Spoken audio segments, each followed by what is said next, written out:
akhirnya di 2017 dinyatakan collab ya. Kita punya hutang, kita nggak punya karyawan. Terus ya bingung nih harus gimana gitu kan ya.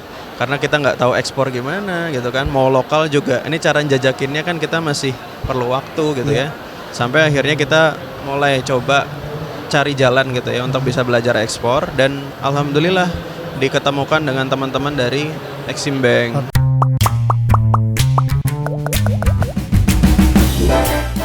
Sahabat ekspor, kembali lagi di Dialog Rabu di hari yang spesial ini karena kita lagi ada di Trade Expo Indonesia. Dan hari ini ada satu cerita yang menarik yang bisa saya temukan, bahwa ada anak muda dari generasi Z, dari awal sudah menjadi eksportir, dari ayahnya menjadi eksportir kemudian bangkrut, dan anak muda ini inisiatif nih untuk ngebangun lagi bisnis ekspor. Dan kita bisa di sini langsung aja kenalan dengan Mas Syarif. Ya Mas Syarif. Yeah. Mas Syarif ini asalnya dari mana Mas? Saya dari Magelang, Jawa Tengah. Magelang. Nah, oke, langsung aja. Kira-kira bagaimana sih Mas tuh Mas ceritanya ngebangun bisnis ekspornya lagi hingga sampai ke titik saat ini? Boleh diceritain dulu nggak Mas? Iya. Jadi terima kasih Mas Bayu. Jadi sedikit cerita ya. Nah, nama saya Syarif dari CV Sabila Mulai Kreasindo. Kebetulan kali ini kita ada di Trade Expo Indonesia 2024 disupport oleh Indonesia Exim Bank. Jadi cerita sedikit ya Mas ya. Ya. Jadi awalnya perusahaan Bapak itu UMKM kerajinan kerang laminasi. Itu tahun berapa Mas? Itu mulai 2002. 2002, oke. 2002. Namanya Sabila Craft. Terus kemudian singkat cerita kita melayani pasar lokal itu atau pasar Bali ketika itu dari 2002 sampai 2008 Mas. Oke, berarti main di lokal dulu ya? Main di lokal dulu sampai karena permintaan di Bali itu kan sifatnya berganti ya. Yang namanya tren itu kan pasti nggak mungkin stabil gitu terus ya. Jadi 2008 mulai menurun. Tapi di saat itu juga permintaan untuk ekspor itu ada. Jadi kita saat itu di 2008 kita didatengin beberapa orang dari trader gitu ya untuk dimintakan sampel Mas gitu. Oke. Nah, waktu itu umurnya berapa Mas? 2008 saya itu? 2008 mungkin umur berapa ya? 10 tahun ya. Wah, 10 tahun, tapi udah tahu ya. Udah tahu. Kira-kira sahabat ekspor di umur 10 tahun tuh lagi ngapain tuh? Mas Syarif 10 tahun aja udah ngerti bisnis ekspor. Oke Mas, lanjutin lagi Mas. Jadi di 2008 yang saya tahu ketika itu produknya Bapak situ sudah mulai dilirik sama trader untuk diekspor gitu ya. Singkat cerita di 2008 sampai 2017 itu kita melayani hanya satu buyer Mas dengan permintaan yang sangat besar dan rutin. Itu baik buat kita tapi juga sedikit kurang baik.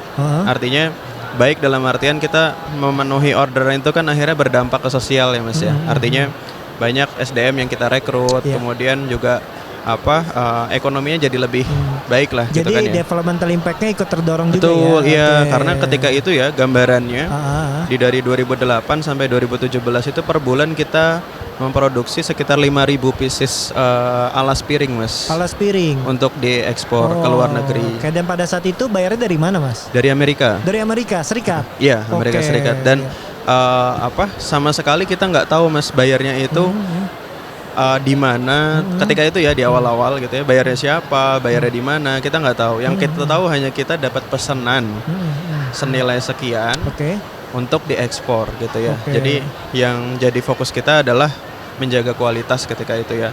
Sampai di 2017 saya sudah di umur SMA waktu itu. Iya. Nah, yang tadi saya cerita gitu ya, kurang baiknya adalah zona nyaman Mas. Jadi ketika itu kita kurang yang namanya inovasi. Kita terlalu sibuk yang namanya produksi. Tapi kita lupa channel pemasaran lain yang sebenarnya bisa kita jajaki gitu ya di luar itu. Nah, tadi Mas Syarif bilang kan bahwa pada saat itu ada satu buyer. Tapi yang aku penasaran tuh kenapa sih yang ada satu buyer besar tapi kenapa ujung-ujungnya itu bangkrut gitu loh Mas? Kalau untuk penyebab bangkrutnya saya kurang tahu, tapi yang saya dengar ceritanya manajemennya yang kurang bagus. Oke, berarti manajemen dari bayarnya ya? Manajemen dari bayarnya. Jadi saya nilai katanya itu tata kelola keuangannya itu nggak bagus gitu. Jadi mereka juga masih ada utang ke beberapa eksporter dari Indonesia. Oke. Saya juga dapat teman-teman yang juga dulu supply ke buyer tersebut, ada yang tidak dibayar, Mas. Oke, jadi resikonya dengan tadi ya satu buyer itu bangkrut, ya satu-satunya lagi ya. Iya, Dan akhirnya terdampak juga langsung terdampak. ya. Kita 1 tahun nggak terima orderan gitu. Jadi yang biasanya tuh, jadi ritmenya itu dalam 1 tahun kita ada libur 2 bulan, Mas. Oke. Jadi 10 bulannya kita selalu produksi. Oke. Ketika nggak ada orderan, kita pikir ya mungkin gap atau libur gitu ya. Oke. Ternyata itu berkepanjangan, Mas, sampai 1 tahun, dan itu buat kita goyang gitu ya. Akhirnya terus bisa dibilang kita collab. Itu Kita tahun berapa tuh? 2017. 2017. Saya SMA. Oke, nah setelah itu Kalau di saat itu saya sama sekali nggak masuk struktur, Mas. Jadi saya nggak dilibatkan secara struktur. Saya anak aja gitu ya, Iya, yang iya. fokusnya sekolah Iya, gitu. iya. Tapi mengetahui ya dengan Mengetahui saat kondisi itu ya. rumah seperti itu ya. Oke, Jadi oke. akhirnya di 2017 dinyatakan collab ya. Ah. Kita punya hutang, kita nggak punya karyawan. Terus ya bingung nih harus gimana gitu kan ya.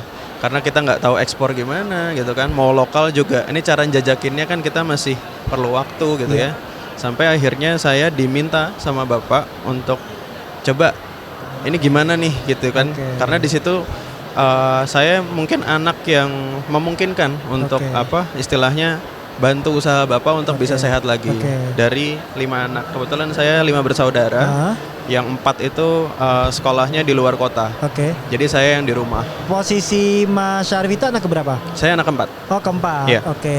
Nah terus singkat cerita saya diminta sama bapak untuk ini harus gimana gitu Iya. kan.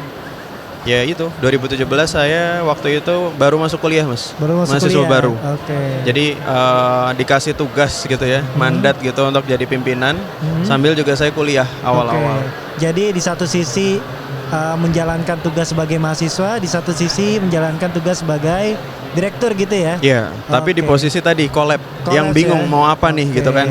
Nah, itu Terus menarik tuh. Terus, akhirnya hah? saya pikir kita coba deh ekspor gitu kan, Oke. walaupun awam sama sekali. Jadi Oke. kurangnya kita atau kurang baiknya kita adalah ketika itu kita nggak cari tahu ekspor itu gimana sih. Kita Oke. hanya supplier yang Oke. dibeli dengan harga rupiah Oke. produknya, tidak dengan dolar, Mas. Jadi saya coba kalau produk ini bertahun-tahun bisa ekspor, kenapa kita nggak ekspor sendiri aja gitu. Sampai akhirnya kita mulai coba cari jalan gitu ya untuk bisa belajar ekspor, dan alhamdulillah diketemukan dengan teman-teman dari Exim Bank. Oke, itu Jadi mulai belajar ekspor tahun berapa tuh? startnya di 2018. 2018. 2017 akhir mendekati 18 awal. Ha-ha. Itu proses sampai singkat cerita di 2019 lah Ya. ketemu sama teman-teman dari Exim Bank gitu. Oke. Nah, itu ketemunya di mana, Mas? Kan dari Magelang, Waktu sementara itu- LPI di Jakarta gitu ya. Betul, tapi Ah. kan ketika itu LPI juga buka kelas coaching itu di beberapa daerah, Mas. Oh, oke. Dan itu saya daftar online untuk di Semarang waktu itu. Jadi di Jawa Tengah. Jadi mulai start dari situ, ikut pelatihan-pelatihan. Betul, iya. Nah, dari pelatihan itu apa aja sih, Mas, yang didapat, Mas? Saya sangat bersyukur ya, Mas ya. Kenapa? Karena mungkin ini nggak banyak ada. Iya. Maksudnya adalah kelasnya itu berkesinambungan, Mas. Jadi nggak hanya sekali acara, tapi 8 kali selama 8 bulan. 8 bulan. Jadi kita ketika itu selama sebulan itu pasti ada momen sekitar 3 hari untuk mempelajari step by step ekspor, dari mulai cara kualitas, menjaga kualitas, kemudian menghitung harga ekspor dengan beban biaya lainnya gitu ya, sampai cari buyer. Oke. Nah, dari 8 bulan itu setelah pelatihan, apakah tanda kutip ya dilepas LPI atau masih ada asistensi lagi dari LPI? Gimana? Setelah 8 bulan itu, Ya, tanda kutip ya, Ya. dilepas oleh LPI apa masih ada asistensi lagi? pasti masih ada, Masih Mas. ada. Dan Berarti itu komunikasi masih terus berlanjut ya? ya, Oh, dan oke. itu membuat kita jadi lebih pede, Mas. Kenapa? oke. Karena kita merasa kalau kita punya mentor, Mas. Jadi bagian dari kenapa 8 bulan itu kan juga ngebentuk kita kedekatan dengan para mentor ya. Oke. Akhirnya terus ketika kita 8 bulan itu selesai, kita coba implement gitu ya. Oke. Saya pernah di posisi negosiasi dengan buyer itu masalah terms payment, Mas. Iya. Dan itu saya sangat terbantu dengan adanya bapak-bapak mentor dari CPNE ketika itu. Oh, oke. Jadi dikasih masukan untuk harusnya seperti ini, harusnya seperti ini gitu. Dan alhamdulillah dealing Mas. Jadi nggak merasa berjalan sendiri gitu ya. Betul. Pada saat transaksi pun tetap ada yang mendampingi Betul, gitu ya. iya. Walaupun itu lepas ya Mas ya. Artinya kita cuma punya kontaknya, saya follow up. Bapak saya binaan segala macam. Saya ketemu dengan seperti ini, kira-kira harus seperti apa. Oh, berarti prakteknya tetap mandiri ya, tetap Mas. Tetap mandiri, dilepas ya? Mas. Mungkin biar sekalian latihan kali ya. Iya kan, karena kan bagaimanapun kan yang menjadi eksportir Mas Syarifnya kan. Betul, yang tahu kondisi di lapangan tentunya Mas Syarif. Mungkin dari LPI yang memandu lah tipsnya ya seperti apa gitu kan. Apa namanya kisi-kisinya lah kalau. Betul, Iya kan. Nah, Mas, aku penasaran. Pertama kali ekspor setelah pelatihan itu kapan dan kemana? Waktu itu kita ke Korea Selatan. Korea Selatan. Itu apa Mas produknya Mas? Produk kerang juga. Produk kerang juga, kerajinan kerang ya. Jumlahnya di sini ya? Iya. Jumlahnya 2 kardus 2 karton box Mas. Berarti masih kecil ya? Kurang dari 1 kubik bahkan. Itu perdana kita ekspor. Jadi kita ekspor perdana ke Korea dan itu cuma 2 kardus. Tapi menurut kita itu udah satu kemajuan. Kenapa? Karena kita akhirnya bisa nih ngeluarin barang secara mandiri gitu ya. Tapi kalau melihat di posisi yang sekarang, pas ngelihat masa lalu itu semacam kayak pengalaman berharga sekali ya. Pasti Mas, dan itu akan selalu diingat sih. Nah waktu itu pas waktu ngirim ke Korea, ketemunya di mana bayar Koreanya? Kalau nggak salah Expo di Semarang. Expo. Itu kita ikut exponya dari kalau nggak salah ya Dinas Provinsi kalau nggak lupa ya. Jadi kita diikutkan event pameran di mall di Semarang dan di situ kita ketemu orang Korea yang lagi keliling gitu untuk cari produk gitu. Nah Mas, selain tadi kan ngomongin kerajinan kerang. Apa sih Mas bentuknya? Mungkin ada yang bisa ditampilin gitu Mas? Ini salah satu produk kita ya yang kita buat di 2024 Mas. Jadi kalau saya sih setiap tahun pasti ada ya produk-produk baru dan kebetulan ini yang saya bawa di event kali ini. Jadi ini satu set serving plate gitu Mas untuk bisa untuk macam-macam sih kayak misalnya snack atau mungkin buah atau mungkin buat dekorasi rumah juga bisa. Nah di sini kan ada kerang, ada kayunya gitu. Betul, iya. Ini inspirasinya dari mana Mas? Banyak sih Mas, tapi kalau saya sih lebih seringnya Pinterest sih Mas. Pinterest. Iya, karena kan home living ya. Jadi banyak ide-ide keluar dari situ. Iya, ini cantik sekali nih sahabat ekspor, lihat kan. Nah ini untuk apa tadi? Serving plate Mas, jadi bisa dipakai untuk makanan ringan. Nah biasanya ada ini nggak sih custom request dari buyer luar negeri gitu? Kalau yang kita dapati sekarang kita diminta untuk explore, jadi kita dikasih guide yang mereka ingin seperti apa, kita yang kembangkan. Kemudian kita propose ke mereka. Jadi di challenge gitu ya? Betul, ya. Tapi kan nggak mengurangi semangat Mas Syarif dong. Malah kita terbantu Mas. Tertantang ya. Malah kita terbantu. Jadi kita bisa explore juga gitu loh. Nah Mas, kalau boleh tahu kalau kayak kerajinan ini yang dibuat itu ekspornya kemana aja Mas? Kalau yang sejalan itu yang terdekat ini ke Kanada sama ke Amerika. Ke Kanada sama Amerika. Iya. Tuh, berarti negaranya udah jauh sekali ya. Iya. Tadinya saya pikir ke Asia. Taunya udah ke benua Amerika ya? Iya. Kalau ke Asia, Jepang, Mas. Asia Jepang. Itu produknya apa? Jenis produknya? Tableware juga. Iya. Menarik sekali sahabat ekspor. Nih, jadi produk-produk kayak gini itu jangan ngelihat bentuknya ya, tapi ini udah ekspornya tuh ke Amerika. Bahkan tadi ada tableware itu ke Jepang ya? Iya. Nah, Mas boleh tahu nggak sekarang itu untuk ekspor berapa sih paling tinggi maksimalnya kapasitas yang bisa kapasitas ekspornya? Tergantung barangnya Mas. Artinya paling banyak berapa tuh pernah? Satu kontainer 20 feet itu kita perlu waktu 1 bulan Mas. 1 bulan. Jadi mungkin disclaimer ya, beda dengan mebel sih Mas. Jadi barang kita tuh kan barang-barang kecil ya Mas ya. Dengan prosesnya itu semuanya handmade. Nggak ada pabrik, handmade bener-bener buatan tangan. Penggunaan mesin sebisa mungkin sedikit mungkin. Karena kita ngejaga nilai dari handmade-nya. Betul, sama detail kali ya. Iya, betul. Jadi untuk menuin satu kontainer itu 1 bulan. Terbilang mungkin kok sedikit gitu ya. Tapi sebenarnya satu kontainer itu bisa 12.000 pieces Mas isinya barangnya. Tapi kan nilainya juga beda kan? Seiring ya pasti. Nah kalau ngomongin nilai misalkan kayak produk gini di luar negeri bisa dihargain berapa Mas? Produknya nggak ada, cuma salah satu contohnya mungkin kotak sampah ya Mas ya. Itu dari kami jual di around 100 sampai 150 ribu lah katakanlah itu ya. Itu mereka jualnya di 1,5 juta sampai 7 jutaan kalau nggak salah. Di luar. Di luar. Tuh, kotak sampah loh, tapi bukan kotak sampah yang biasa ya. Iya. Kotak sampah yang sudah dikemas tadi ya dengan kerang gitu ya, dengan bahan baku kerang. Nah, ngomongin kerang lagi nih. Ini kan bahan bakunya otomatis dari pantai, ya Iya. kan? Nah, aku penasaran sih, pengen tanya. Ini gimana sih kerjasamanya dengan nelayan kah, apa dengan perajin kah? Nah, gimana nih kolaborasi di ekosistem ekspornya itu bagaimana? Ya. Jadi kalau untuk bahan baku sendiri, kebetulan kerang yang kita pakai itu termasuk limbah, Mas. Oh, limbah. Ya, jadi Oke. kerang itu kan jenisnya ada ribuan ya. Dan kita pakai salah satu jenis kerang yang bisa dibilang dia limbah. Oke. Jadi dulu itu tidak dimanfaatkan untuk pengrajinan, bahkan untuk urukan rumah. Oh. Saking nggak terpakainya. Oke. Bisa dibilang itu sampah sih, Mas. Oke. Sampai akhirnya ada pengolahan itu, kerang laminasi.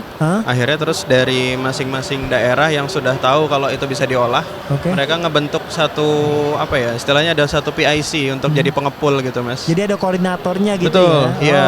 Oke. Dan kita bisa ambil dari si orang tersebut gitu untuk kita bisa ambil bahan dengan kuantiti biasanya kita ngambil di 3 sampai 5 ton. Oke, kerang. wow, keren sekali.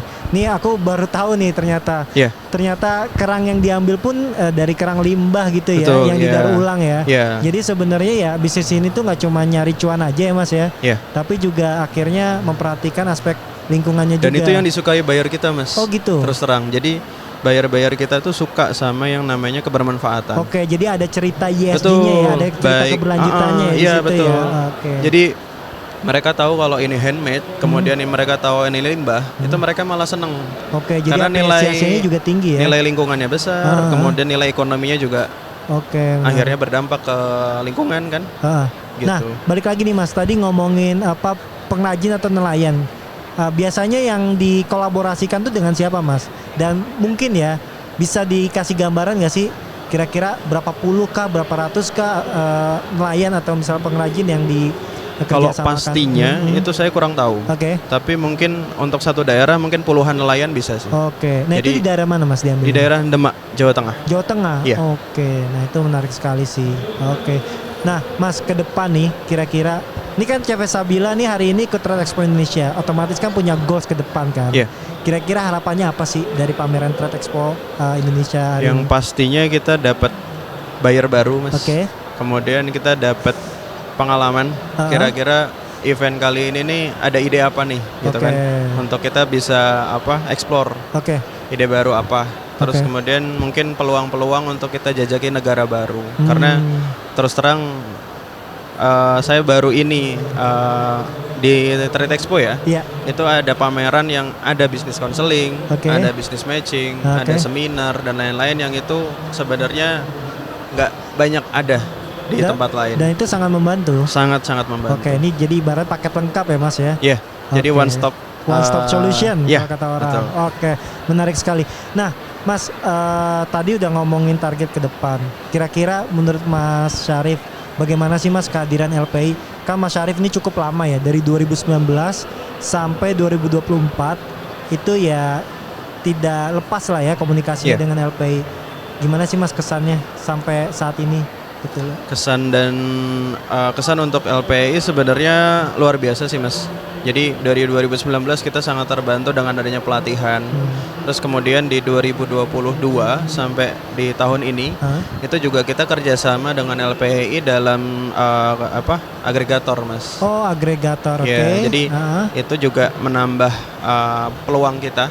Oke. Dan itu kedua belah pihak itu diuntungkan ya. Jadi nilai ekspornya ada dan tinggi gitu. Kita juga istilahnya bisa nambah ngebantu teman-teman lah di sekitar untuk bisa ekspor gitu. Nah, ini aku mengembalikan memori lagi nih ketika Mas Syarif bilang agregator, aku jadi ingat karena beberapa waktu lalu sahabat ekspor aku juga sempat datang ke pelepasan ekspor bersamanya Mas Syarif waktu itu ya, furniture.